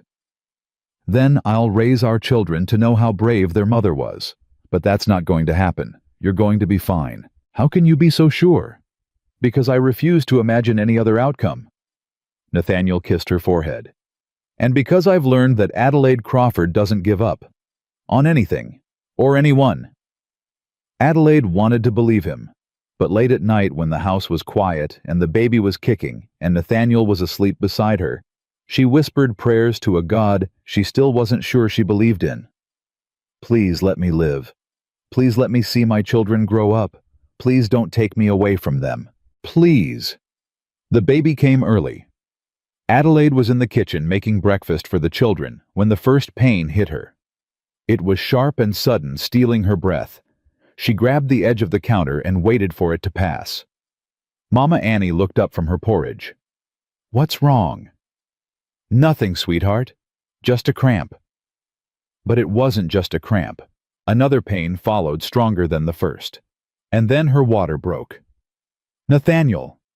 Adelaide's voice came out as a gasp. "Nathaniel, get Doc Brennan. The baby's coming. Now." He was at her side in an instant. "But it's not due for another 3 weeks. Babies don't follow schedules." Adelaide tried to smile, but another contraction hit her, and she doubled over. "Please, Nathaniel, hurry." He ran. The next hours were a blur of pain and fear and desperate hope.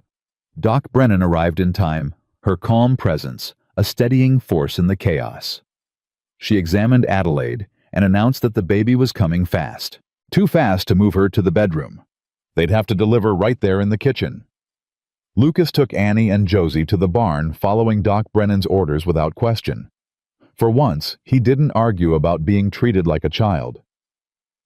"I'm scared," Adelaide admitted between contractions. "I'm so scared." "I know." Doc Brennan squeezed her hand. "But you're doing beautifully. The baby's almost here. What if something goes wrong?" "Nothing's going to go wrong. I won't let it." Another contraction. Adelaide screamed. She couldn't help it. The pain was like nothing she'd ever experienced. "Push," Doc Brennan commanded. "Push now." Adelaide pushed, and pushed, and pushed. And then suddenly, wonderfully impossibly, she heard it. A cry. A baby's cry. "It's a boy." Doc Brennan's voice was thick with emotion. A perfect, healthy boy. Adelaide sobbed. She couldn't stop. She reached for her son, needing to hold him, needing to feel his warmth against her skin. Doc Brennan placed the baby in her arms. He was tiny, red-faced and wrinkled, and absolutely beautiful. "Hello, little one." Adelaide's tears fell onto his soft skin. "Hello, my son." The door burst open. Nathaniel stood there, panting, his face white with fear. Is the baby? Come meet your son." Adelaide smiled at him through her tears. "He's perfect." Nathaniel crossed the room in 3 strides and dropped to his knees beside her. He looked at the baby, then at Adelaide, then back at the baby. "A son." His voice cracked. "We have a son. We have a son." He leaned down and kissed her, soft and reverent. "Thank you." He was crying now, too. "Thank you for this. For everything. I should be thanking you." Adelaide touched his face. "You gave me a home when I had nothing, a family when I had no one, a reason to keep fighting when I wanted to give up. You never would have given up. I might have, if you hadn't believed in me." They stayed there for a long moment, the 3 of them wrapped in a cocoon of love and exhaustion and perfect joy. Then Annie's voice came from outside, shrill with impatience. "Can we come in yet? Is the baby here?" Adelaide laughed. "Yes, sweetheart. Come meet your brother." The children rushed in. Annie immediately began cooing over the baby, declaring him the most beautiful thing she'd ever seen.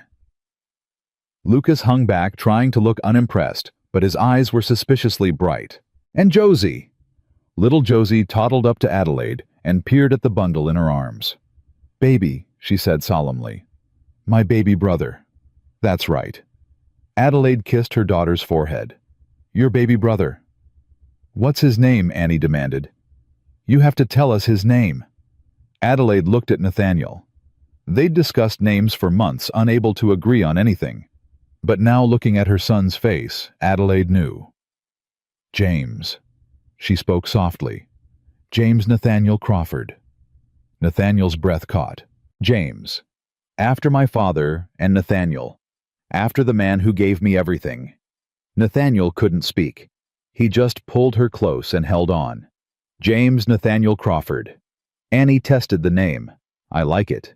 "Me too." Lucas nodded. "It's a good, strong name. Baby James." Josie patted her brother's head gently. "I love you, baby James." Adelaide looked around at her family. At Nathaniel, her husband, her partner, her love. At Lucas, finally at peace with calling her mama. At Annie, bursting with joy and questions. At Josie, the baby she'd saved on a train 3 years ago. At James, the miracle she'd never expected. This was everything she'd ever wanted, everything she'd ever prayed for, everything she'd ever thought she'd lost. And it was hers. The summer passed in a haze of sleepless nights and endless happiness. James was a demanding baby, wanting to be held, constantly crying if Adelaide set him down for even a moment. But she didn't mind. Every cry was proof that he was alive. Every demand was a reminder that he needed her, and she needed to be needed. Nathaniel was a devoted father, taking his turn with nighttime feedings and diaper changes without complaint. He sang to James the same lullabies he'd once sung to Josie. He held the baby against his chest and walked for hours when James was fussy. "You're good at this," Adelaide told him one night as he paced the floor with their son. "I've had practice. He smiled down at James, who was finally falling asleep. 3 children worth of practice. 4 now. 4. Nathaniel's smile widened. I never thought I'd have 4 children. Are you happy? Happy doesn't begin to cover it. He crossed to her and sat on the edge of the bed, James cradled in one arm, while the other wrapped around Adelaide. Do you remember what you said the day you arrived, when I asked why you'd saved Josie? Adelaide nodded. I said because I could actually save someone this time. You've saved all of us, Adelaide. Not just Josie, not just James, all of us. You saved me too. Then we're even. They sat together in the darkness, their sleeping son between them, and Adelaide felt a peace she'd never known before. This was home. This was family. This was love. And she would fight to protect it with her last breath. The letter from Elizabeth Prescott arrived in August. Adelaide opened it with trembling hands, half expecting more bad news. But what she read made her cry for entirely different reasons. Dear Adelaide, I hope this letter finds you well. I've heard through mutual acquaintances that you've given birth to a son. Congratulations. I pray he brings you as much joy as my children once brought me. I'm writing with news I thought you should hear from me rather than from strangers. Edmund has been convicted of assault and perjury. He's been sentenced to 10 years in prison. My brother-in-law, Harlan, received 15 years for conspiracy and obstruction of justice. My son is paying for his crimes at last. I won't pretend this brings me happiness. Watching your child be led away in chains is a pain no mother should know. But it is just. Edmund hurt you. He hurt other women too, I've learned. Women who were too afraid to come forward until you showed them it was possible. You started something, Adelaide. Something that will protect other women from men like my son. I hope you can find peace now. True peace. The kind that comes from knowing justice has been done. I hope you can forgive me someday for the role I played in your suffering. And I hope, if it's not too presumptuous, that you might consider letting me know how you and your family are doing from time to time. I find that I miss you, your kindness, your strength, your willingness to forgive even those who don't deserve it. With deepest respect and affection, Elizabeth Adelaide read the letter 3 times before showing it to Nathaniel. He read it in silence, his expression unreadable. How do you feel? He asked finally. I don't know. Adelaide took the letter back, folding it carefully. Part of me is glad Edmund's in prison. Part of me wishes none of this had ever happened. And Elizabeth, I think Adelaide paused, considering. I think I'd like to write back. Not to forgive her, I already did that. But to let her know that I'm happy, that I've moved on, that her son didn't destroy me. You're a better person than most. I'm just trying to survive, the way we all are. Nathaniel pulled her close. You're doing more than surviving, Adelaide. You're thriving. You're living. You're showing our children what it means to choose hope over despair. I learned that from you. We learned it from each other. Autumn came with its usual blaze of color, and Adelaide found herself thinking about the day she'd arrived. 3 years ago. 3 years since she'd stepped off that train with a dying baby in her arms and terror in her heart. 3 years since she'd faced Nathaniel Crawford's fury and refused to back down. So much had changed. She was a wife now, a mother of 4, a woman who'd faced down her past and won. And she was happy, truly, deeply, impossibly happy. Mama. Lucas appeared in the doorway, 15 years old now, and nearly as tall as his father. Someone's here to see you. Who? A man. He says his name is Thomas Wellington. Says he's your brother. Adelaide's heart stopped. Her brother who died in the fire. That's impossible, she whispered. My brother is dead. He says he survived. Lucas's voice was uncertain. He says he's been looking for you for years. Adelaide stood on legs that threatened to give way. She walked to the front door, barely breathing, half convinced she was dreaming. A man stood on the porch. He was tall and thin, with auburn hair and gray eyes, and a scar that ran along the left side of his face. The same face she saw every time she looked in a mirror. Addie. His voice cracked on her name. Thomas, I thought you were dead. He was crying. For 3 years I thought you were dead. I only just found out you survived. I came as fast as I could." Adelaide couldn't move, couldn't speak, couldn't do anything but stare at the ghost of her past standing before her. Nathaniel appeared behind her. "Adelaide."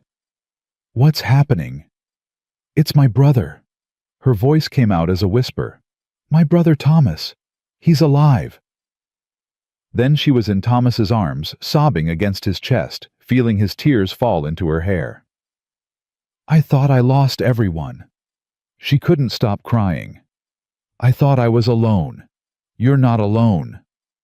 Thomas held her tighter. "You never were. I just couldn't find you." "How? How did you survive?" "I was thrown clear when the roof collapsed. Spent 6 months in a hospital recovering.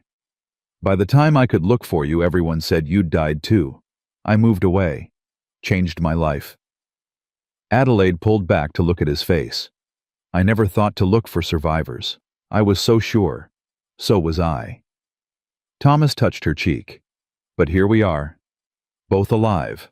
Both finding our way back to each other. Come inside." Adelaide grabbed his hand. "Come meet my family. Come see what I've built." She led him into the house, into the warmth and chaos of the life she'd created. Nathaniel shook Thomas's hand. The children stared with curious eyes. James gurgled from his cradle, and Adelaide stood in the middle of it all, surrounded by everything she loved, finally completely whole. That night, after Thomas had been given a room, and the children had been put to bed, Adelaide stood on the porch with Nathaniel. "I can't believe he's alive." She still felt dazed. "All these years I thought I was alone. You were never alone." Nathaniel wrapped his arms around her from behind. "You had us." "I know. But Thomas is blood. He's the last piece of my past." Adelaide leaned back against her husband. "And now I have both. My past and my future. My family that was and my family that is. That sounds like everything. It is everything." She turned to face him. "You gave me this, Nathaniel. You gave me a chance when I had nothing. You believed me when no one else would. You loved me when I didn't know how to be loved. You made it easy." Adelaide laughed. "I did not. I was stubborn and scared and determined to push you away. And I was stubborn enough to refuse to let you. We're a good match. We're a perfect match." Nathaniel kissed her softly. "The wrong woman and the broken widower. Who would have thought I would have?" Adelaide smiled. "From the moment I saw you on that platform, furious and desperate and so clearly in need of help, I knew that I was exactly where I was supposed to be." They stood together in the darkness, two people who'd found each other against all odds, who'd built a life from nothing but courage and love. And Adelaide knew with absolute certainty that she would never be alone again.